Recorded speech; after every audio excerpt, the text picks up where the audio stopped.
Good afternoon once again. We are back with an exciting exposure. Today, you are being reached from the all spaces of Rescue Marriage and Relationship Initiative, the NGO. This particular NGO has its own definition and attachment to issues concerning the family. Our interest is to rescue marriages that are in trouble and to also empower relationships to come up the best. And so, if you have any issues around yourself, personal issues or a communal issue, and you want some definitions, some explanations concerning those issues, please don't hesitate to get across to us. It's not just about me.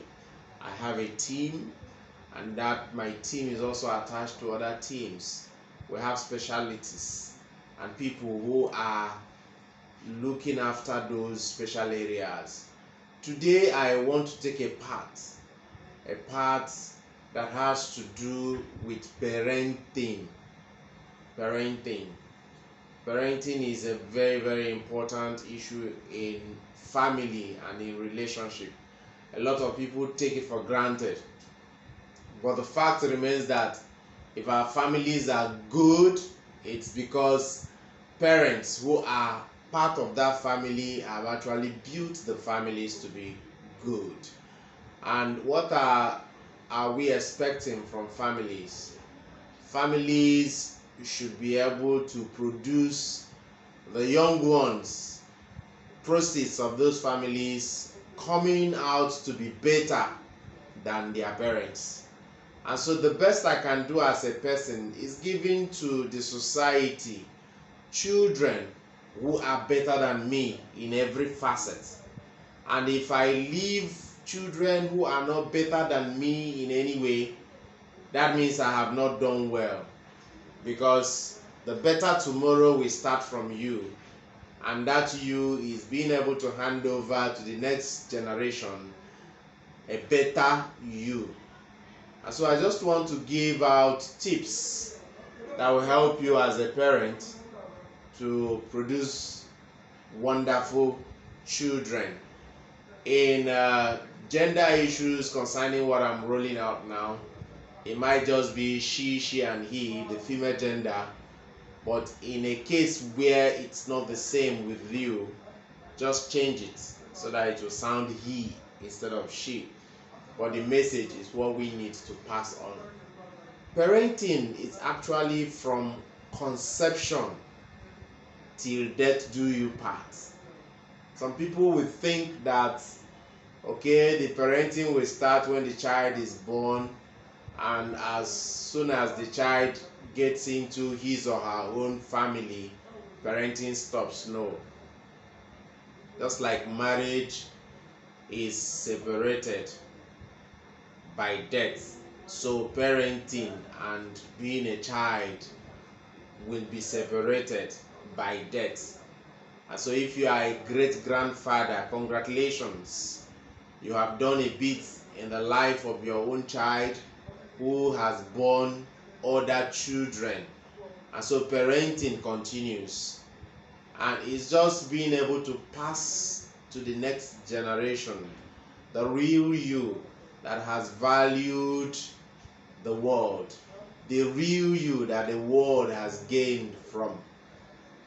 And like I said earlier on, if the products of the real you are not better than you have not done your part as a parent.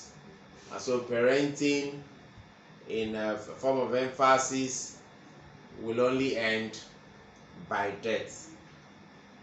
And so what are we expected as parents to do to our children during the time that they are growing up to become adults, during their lifetime? It's important that parenting comes up right from a time a child is born, visibly so. I had mentioned earlier that parenting will start from conception. Yes, from conception. I am not a woman, but I have been told that as a pregnant woman, if you have your baby kicking so badly in the womb, you can, just touch your stomach and appeal to the baby, to the fetus in the womb, to be calm. Surprisingly, a lot of people will tell me they will obey and be calm. And so that is where parenting starts. At the point you'll be able to communicate to the fetus, to the child in your womb, that is where parenting starts. And so we have also agreed on where it ends, till death do you part. So the following that I will list are some of the things you as a parent can do to keep your child during this period. Number one is to set up a special time to read books with your toddler.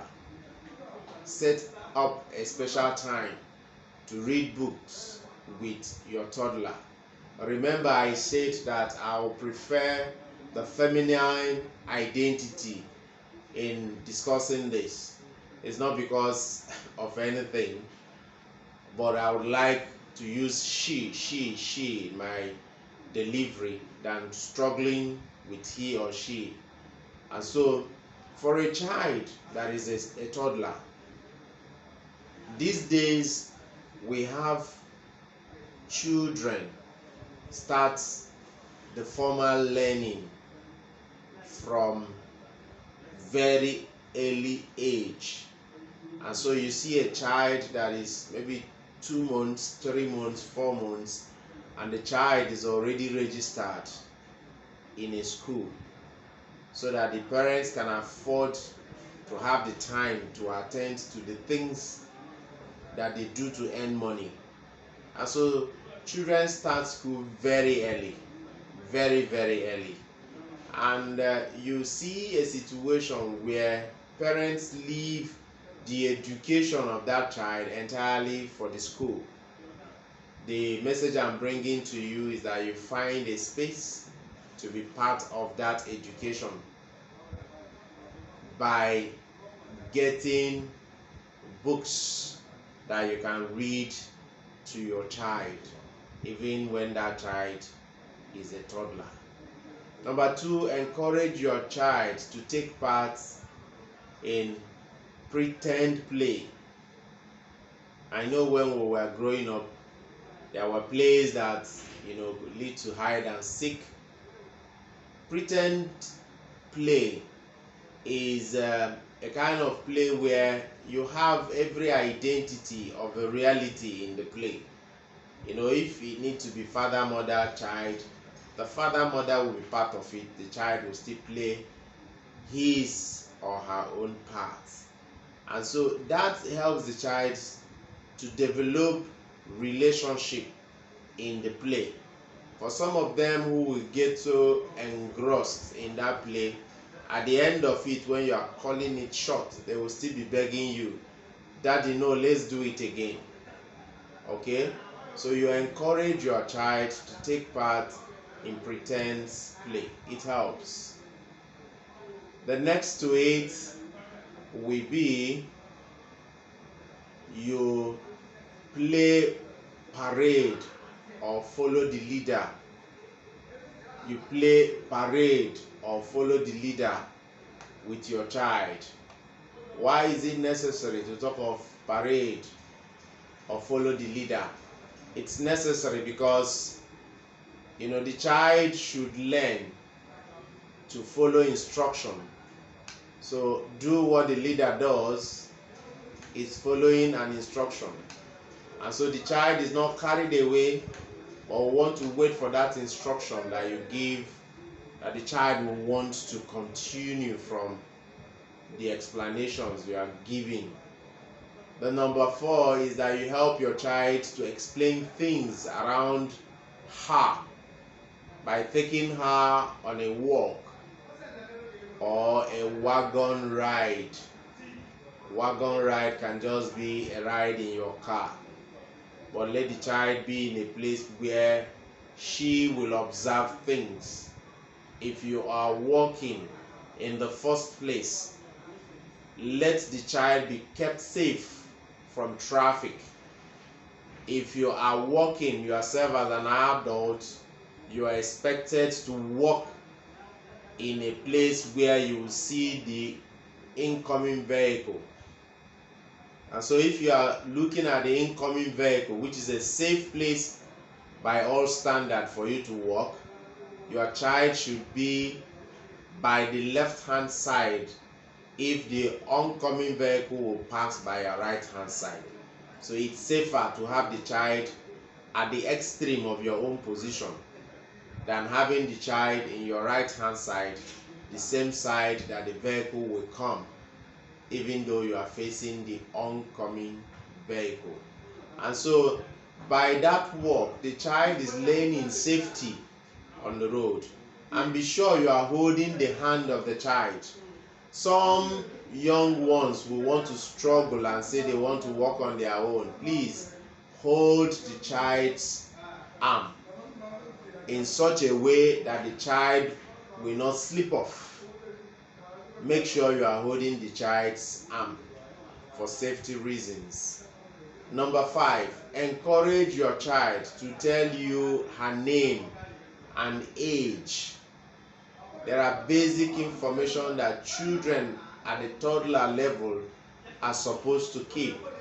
When a child begins to talk, the child should be able to know her name. The child should be able to know her age. And from knowing her name and her age, you can go further to talk of the parent's name and next where they live. If the child has started school and will be able to play with figures, the phone numbers might be necessary. The next one, number 6, is that you teach your child simple songs like Two Little Birds and other childhood readings. There are two little birds sitting on the wall, one named Peter, one named Paul. These are the things though they teach in school. But find out from the school what exactly they are teaching and see if you can continue the education at home, even though the child knows when she is at home and knows the difference between being at home and being in school. But that child will actually be glad to know that learning does not end only in school, but learning can continue at home. So find out from the school what they teach.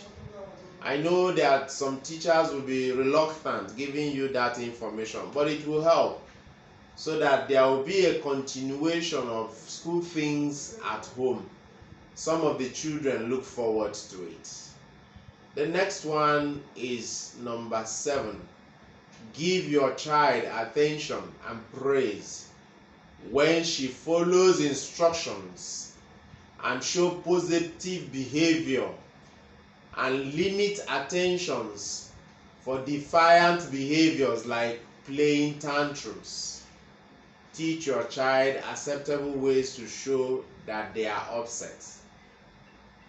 The idea of playing tantrums, some people don't know why they are there. Some people don't know why the children behave the way they do. There are a lot of things that could lead to a child behaving that same way. What is tantrum in the first place? A child's expression of disappointment, sometimes from other people or even to herself, not seeing what she expected to see. And so sometimes some of them will scream at the top of their voice and start crying. Others will fall on the ground and start hitting their legs here and there. Or even some can start hitting you, the adults. These are ways that children want to, express their displeasures in what they are seeing. And so there is a need for you to talk to a child. Sometimes you find adults hitting the children when they play tantrum. Hitting them is not a solution. Shouting at them will not help. Let the child have confidence that whatever she wants, at least you will be able to pay attention to her. And providing what she wants becomes a secondary thing if you have it. So, number 8, let your child help with simple chores in the house. Let your child help with the simple chores in the house. A lot of people will wait for children to get up to 9, 10 or 11 before you can even assign little chores like washing plates to them. Please don't wait. There are ages that they will be too old to bend down to do the regular chores. I will do some other videos in the future to look at what we are discussing now vis-a-vis the ages where a child is expected to do this or do that. But it is important also to note that if a child by herself has chosen to do a chore in the house, encourage that child no matter the age. If you are afraid that if she is going to wash your cutleries and crockeries, that is plates and spoons, that she will break some, let her wash the ones that are not breakable, so that you won't have to regret asking her to wash plates. Do those things to help the child. You are also helping yourself. Number 9, encourage your child to play with other children. Encourage them to interact with other children, because this helps the child to learn the value of sharing and friendship. Unfortunately, the lifestyle that we are all imbibing these days, the Western lifestyle, has taken us far away from what we Africans are known for. And so you come to a household where you find a building with 5 flats. The children are withheld, burglary proof here and there. And even when a child is crying that she wants to go out to play, you'll be looking at the safety of that child going out. My plea is that you survey the environment. Always think of the safety of the child though, but allow the child to interact with others. It gives the child the definition of sharing and what friendship is all about. Number 10, be clear and consistent when you discipline your child. Be very clear and very consistent when you discipline your child. Let the child know for what reason you are disciplining her. And at a point where the child makes a promise that such a situation will not occur again, please don't continue the discipline. I have a story of a friend who washed clothes and left the clothes in the care of the children and went to work. By the time she came back, the clothes were packed into the house and kept on the cushions. Unfortunately, there was rain as soon as she left the house, and so the children felt they were doing their mother a favor. They went out, packed all the clothes as wet as they were, and brought them into the parlor, left them on the cushion seats. The foams soaked water from the clothes, and the woman was very angry when she came back. She came back and downloaded the anger on the children. And so the next time she went out again, clothes washed, the sun was there, dried the clothes. At a point before she came back, it started drizzling. The eldest among the children, who was not there when that first incident happened, wanted to go and bring in the clothes. And they warned him that their mother had told them they should not bring in clothes on the line into the house. The young man was perplexed, but because he doesn't want trouble, had to obey the other siblings. And when the woman came back, she also descended on all of them and dealt with them badly. When she told me the story, I started laughing and I told her, the mistake you made was when that incident happened the first time, you never told them why, you beat them. You were just angry and you needed to express the anger. And so they didn't want your trouble again, and that was why when it happened the second time, they were not encouraged to act on their own. So it is important that even when you intend to discipline a child, be sure that the child knows the reason for the disciplining. And when a child tells you, I am sorry, knowing fully well that I am sorry means I regret seeing this done and I promise it won't happen again, please let the child be. Number 11, help your child develop good language skill by speaking to her in complete sentences and using grown-up words. Help your child to use the correct words and phrases. It's also good that you ensure that such words and phrases are not the street type. Use correct words. Don't mince words when you talk to your child. It will help the child in developing her own vocabulary and also being able to interact with others. A child that grew up in a family where she is being talked to will not be shy to talk outside, and the use of words will not be limited in her. So we are looking at the number 12. Help your child through the steps to solve problems when she is upset. There are some children that even at the age of 9, 10, when they find difficulties in anything they intend to do, the next thing they do is to break down and start crying. It's not a right thing. Life is full of challenges. Let your child know that she will be facing these challenges. And so crying has never solved any problem before. Not any that I know, unless you have any yourself. Let the child learn that even in failure, you have attempted doing something. And the next to failure is success. It might not be the first thing that will come, but it will definitely come if as a child you are consistent. And so we look at the next one, the 13th one. Give your child a limited number of simple choices. Give your child a limited number of simple choices. You don't just throw everything to the child without asking the child to make a choice.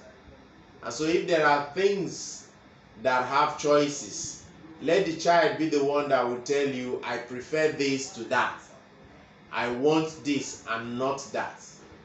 And so when you keep throwing things at the child, that means you've not given the child the opportunity to make a choice.